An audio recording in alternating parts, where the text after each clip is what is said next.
صباح الخير أو مساء الخير على حسب الوقت اللي هتشوفوا الفيديو فيه، ويا رب دايما تكونوا بخير. النهاردة إن شاء الله هنعمل مع بعض الدونات. المقادير بتاعتنا: نص كوباية مية دافية، ربع كوباية زيت، 3 معالق كبار لبن بودر، معلقة كبيرة نشا، معلقتين كبار سكر، معلقة صغيرة فانيليا، ومعلقة كبيرة خميرة.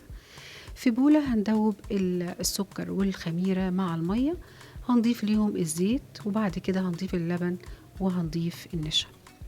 هنقلب الكلام ده كله كويس مع بعضه، وبعد كده هنضيف الفانيليا، هنضيف بقى الدقيق، هنضيفه بالتدريج واحدة واحدة، ونقلب كويس جدا الخليط مع بعضه. وطبعا ما ننساش ان احنا لازم نحط رشة ملح، اي حاجة فيها دقيق لازم نحط لها رشة ملح صغيرة. هنقلب الدقيق كويس، وبعد كده هنبدأ نعجن بايدينا. كل ما تعجني الدونات حلو قوي وتخدمي العجينة، كل ما يطلع معاكي هش وجميل، والعجينة نفسها هتبقى في ايدك طرية وسهلة قوي في التشكيل. زي ما انتوا شايفين انا بحاول ان انا المها كويس، مفيش اي حاجة لازقة في البولة.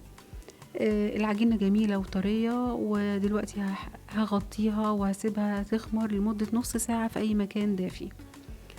بعد ما العجينة تخمر هطلع الهواء منها، والمكان اللي هفرد فيه هرش رشة دقيق واحاول افردها.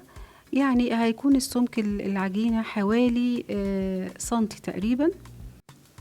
فردت العجينة كويس، وهبدأ استخدم القطاعة اللي موجودة عندي، ممكن قطاعة الدونات وممكن اي قطاعة تانية. انا عملت جزء مقفول علشان لو حابة احشي نوتيلا او مربى، وجزء تاني هستخدم فيه القطاعة التقليدية بتاعة الدونات.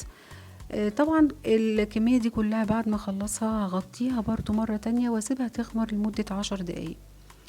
بعد كده هكون مجهزة زيت سخن هنزل فيه الدونات وابدأ اقليه. نخلي بالنا ان الدونات بيلون بسرعة ومبياخدش وقت كتير على النار. انا كل اللي عايزاه ان هو يديني اللون الذهبي، فطبعا هقلب بسرعة وحدات الدونات لحد ما يديني اللون الذهبي اللي انا عايزاه. بعد كده طريقة التقديم كل واحد على حسب ما بيحب. انا المقفول هحشي، والتاني هرش عليه سكر بودرة زي ما احنا هنشوف دلوقتي. ممكن كمان نزينه بالصوص الابيض او بشوكولاتة نوتيلا او اي حاجة احنا حابينها. هي دي الطريقة، ويا رب تعجبكم، واتمنى ان انتوا تجربوها وتقولوا لي رأيكم فيها ايه. واتمنى ان انتوا تشتركوا معايا في القناة وتتابعوني. سلام عليكم.